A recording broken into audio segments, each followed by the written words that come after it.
학교와 교장의 거꾸로 지구과학 교실 시작합니다. 오늘의 배움 주제는 다음과 같습니다. 자, 오늘 우리는 생명 가능 지대를 배웁니다. 생명 가능 지대 말 그대로 생명이 존재할 수 있는 그런 지역, 그런 행성들이 어디냐라는 거죠. 자, 그랬을 때 보면은 우리 지구는 생명이 존재를 하고 있잖아요. 우리 지구가 있는 곳이 결국 생명 가능 지대입니다. 저 어떤 경우냐? 생명이 존재하려면요. 가장 중요한 건 물이 있어야 돼요, 물. 물이 있어야만 생명이 존재할 수 있습니다. 왜냐? 물은 일단 기본적으로 비열이 커요. 여러분들 비열이 뭔지 알죠? 비열이 크다는 말은 온도 변화가 잘 일어나지 않는다라는 거예요. 온도 변화가 너무 심하면 생물들이 살 수가 없습니다. 근데 물이 있으면 비열 때문에 온도 변화가 거의 없어서 생명체가 살 수 있는 조건이 완성이 돼요. 그리고 또한 물은 아주 좋은 용매예요. 좋은 용매라는 건 무슨 말이냐? 굉장히 이것저것 잘 녹인다라는 거예요. 다양한 물질을 용해시킨다라는 거죠. 즉 생명이 살아가는데 필요한 뭐 산소라든지 수소라든지 뭐 기타 등등 질소나 뭐 이산화탄소나 뭐 기타 등등 여러 가지들을 물은 다 녹이고 있을 수 있다라는 거죠. 그래서 물이 있는 행성에는 그런 다양한 물질들이 존재할 수 있다는 거예요. 그렇기 때문에 물이 있어야 생명체가 존재할 수가 있습니다. 그러면은 그 물이 있을 수 있는 조건이 어떻게 되느냐? 중심별로부터 적당한 거리에 있어야 돼요. 지금 보면 우리 지구 같은 경우는 우리 태양과 아주 적당한 거리에 있습니다. 그래서 얘는 적당한 온도 범위에 있어요. 즉, 이 적당한 온도 범위라는 거는 물이 100도씨보다는 작고 그 다음에 0도씨보다는 높은 조건에 있다라는 거예요. 그래야 물이 물로 존재하죠. 만약에 우리 그 뭐 금성이나 우리 앞에 뭐가 있지? 수금, 수성, 금성 이런 것처럼 태양의 지구보다 가까우면 어떻게 되냐? 온도가 100도보다 높습니다. 그러면은 물이 아니라 수증기로 존재를 하겠죠. 그 다음에 우리 화성이나 목성 이런 애들, 우리 지구보다 뒤에 있는 애들은 보면 0도보다 온도가 낮아요. 그럼 이게 물이 아니라 얼음으로 존재한다는 거죠. 그렇게 되면은 안 된다라는 거예요. 그럼 물이 반드시 있어야 된다라는 거죠. 그래서 우리 지구가 생명이 살기에 딱 좋은 환경에 운 좋게 걸려 있다 이렇게 볼 수가 있겠습니다.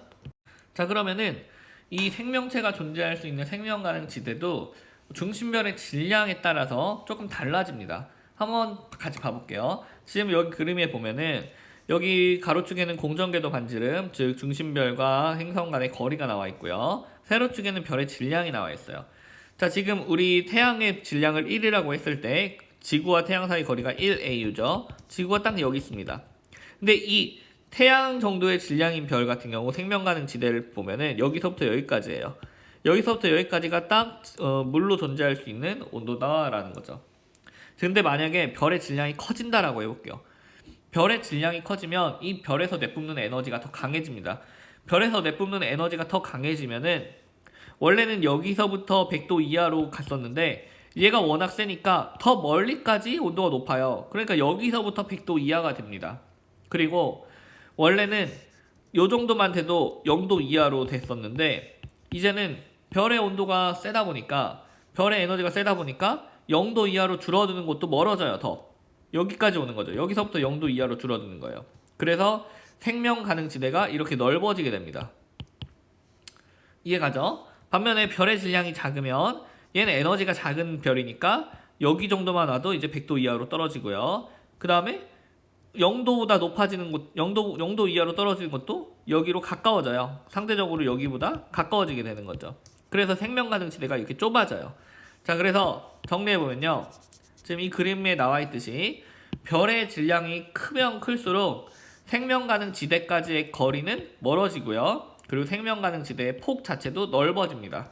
반면에 별의 질량이 작아지면요. 생명 가능 지대까지의 거리는 작아지고 그리고 가까워지고 그리고 폭도 굉장히 좁아지는 것을 알 수가 있습니다. 그래서 거리와 폭이 변한다라는 거죠. 어떻게 변하는지는 여러분이 정리해 놓으세요. 선생님이 가장 최근에 딴 자격증은 명리학 자격증입니다.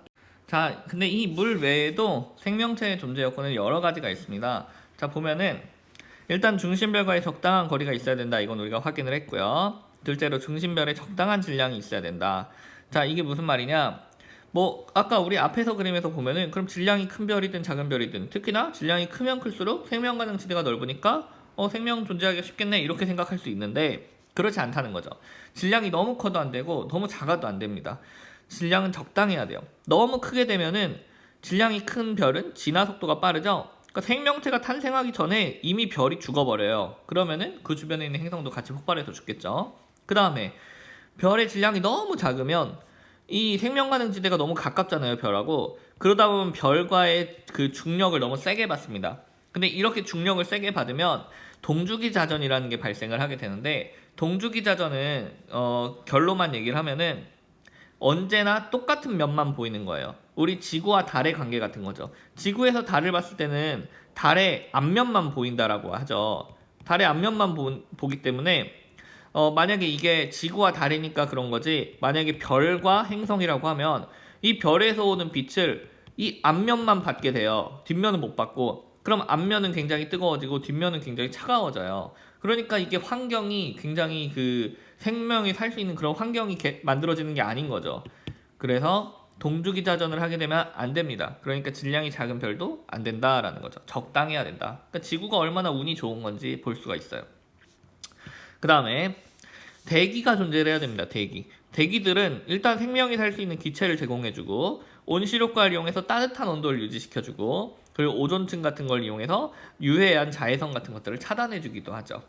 자, 그 다음에 자기장이 있어야 돼요. 우리 지구도 자기장이 있다라고 했죠, 그죠? 이런 자기장의 존재는 태양풍과 같은 유해 물질을 차단해 주기도 하고, 우주에서 오는 각종 우주선, 뭐 X선, 뭐 이런 선 말하는 겁니다.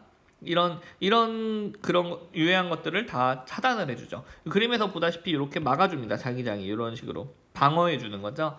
그래서 이런 걸 만약에 사람이 그대로 맞으면 막 암 같은 거 걸리고 그래요. 근데 이걸 다 차단해 주니까 얼마나 고맙습니까, 그죠? 이런 것들도 필요하다. 그 다음에 또 하나, 적당한 자전축의 기울기도 필요하더라는 거죠. 왜? 적당하게 자전축이 기울어져 있어야 계절 변화가 나타나는 거죠. 계절 변화가 있어야 다양한 생명들이 살 수 있죠. 예를 들어 꽃 같은 거, 봄에 피고 뭐 겨울에 지고 이런 걸 반복해야 되는 거예요. 얘네들은 계속 펴 있으면 안 된다는 거죠. 적당한 기울기가 있어야 하고, 그다음 위성이 존재를 해야 됩니다. 우리 지구는 달이라는 위성을 갖고 있죠. 위성이 있으면 조류에 의해서, 조석간만의 차이에서 갯벌 같은 게 생기죠. 이 갯벌이 생명의 보고입니다. 대부분의 지구에 사는 생명의 대부분은 이 갯벌에 있어요. 그러니까 갯벌에 매우 많은 생물이 서식하고 있다는 거죠. 그 다음에 소행성이 오는데 그걸 달이 막아주기도 합니다. 달이 직접 부딪혀서 막는 게 아니라 중력에 의해서 휘게 만들어 버리는 거죠. 딴 데로 가게끔. 그리고 지구와 적당한 인력을 유지하면서 우리 지구의 자전축 경사각이 안정적으로 유지되게끔 막 심하게 기울어지지 않고 적당하게 유지하게끔 그렇게 당겨주고 있는 역할도 하고 있다라는 거죠.